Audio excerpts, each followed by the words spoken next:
आश्विन मास शुक्ल पक्ष की पापांकुशा एकादशी का व्रत विशेष महत्व रखता है। इस दिन भगवान विष्णु की पूजा की जाती है और यह दिन विशेष रूप से पापों के नाश के लिए माना जाता है। अर्जुन कहने लगे कि हे जगदीश्वर, मैंने आश्विन कृष्ण एकादशी अर्थात इंदिरा एकादशी का सविस्तार वर्णन सुना।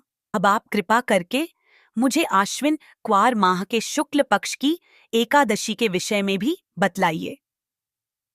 इस एकादशी का क्या नाम है तथा इसके व्रत का क्या विधान है? इसका व्रत करने से किस फल की प्राप्ति होती है? कृपया यह सब विधान पूर्वक कहिए। भगवान श्री कृष्ण ने कहा, हे कुंती नंदन, आश्विन माह के शुक्ल पक्ष की एकादशी का नाम पापांकुशा एकादशी है।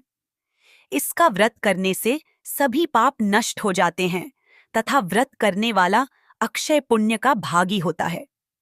आश्विन शुक्ल एकादशी के दिन इच्छित फल की प्राप्ति के लिए भगवान विष्णु का पूजन करना चाहिए। इस पूजन के द्वारा मनुष्य को स्वर्ग लोक की प्राप्ति होती है।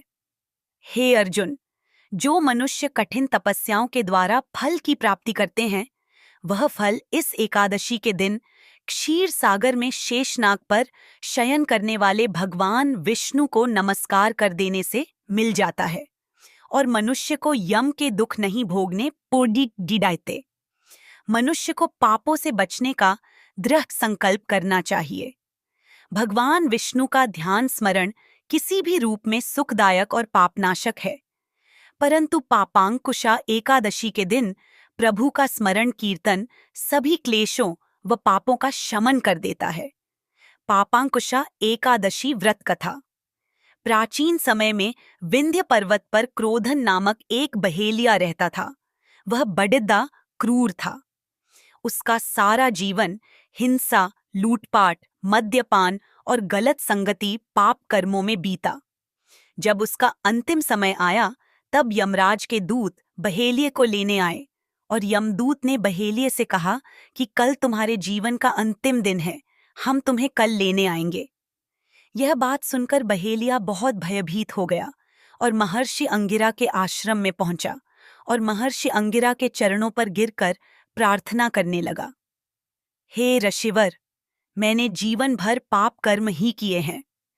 कृपा कर मुझे कोई ऐसा उपाय बताएं जिससे मेरे सारे पाप मिट जाएं और मोक्ष की प्राप्ति हो जाए।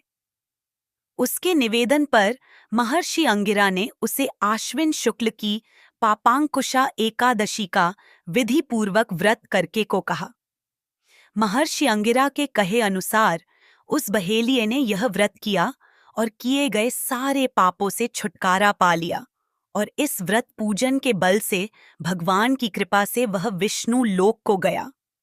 जब यमराज के यमदूत ने इस चमत्कार को देखा, तो वह बहेलिया को बिना लिए ही यमलोक वापस लौट गए। जय श्री हरि।